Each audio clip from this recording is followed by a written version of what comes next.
வணக்கம். இன்னைக்கு நமக்கு கழுத்தை சுற்றி கருப்பாக இருக்கும் இல்லையா, அது மறையிறதுக்கு என்னென்ன ரெசிபிலாம் எடுத்துக்கலாம், அப்படியே வெயிட் லாஸ் ரெசிபியும் பார்க்கலாம். இன்னைக்கு காலையில் பார்த்திங்கன்னா மாதுளம்பழம் 2 பழம் வச்சு பூஜை பண்ணிவிட்டு அதையே நல்லா உரித்து சாப்பிடும்போது சூப்பராக உங்களுக்கு ஸ்கின் நல்லா ஒரு பிங்க்கு ஷேடு உங்களுக்கு தெரியும்.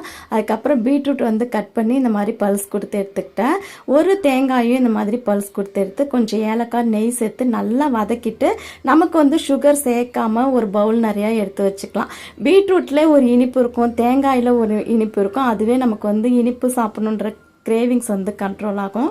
அப்படியே பசங்களுக்கு அதிலே நாட்டு சர்க்கரை போட்டு மிக்ஸ் பண்ணி நம்ம ஒரு பாக்ஸில் எடுத்து வச்சுக்கிட்டு சப்பாத்தியில் ரோல் பண்ணி அவங்களுக்கு கொடுக்கலாம். அதுக்கப்புறம் பார்த்திங்கன்னா பூஜைலாம் செய்து முடிச்சுட்டு இந்த ராஜ்மா தான் வேக வச்சுருந்தேன். அது ஈவினிங் சுண்டலுக்காக செய்து வச்சுருக்கேன். இந்த மாதிரி எடுத்துக்கும் போது சூப்பராக பசி அடங்கும், வெயிட்டும் குறையும்.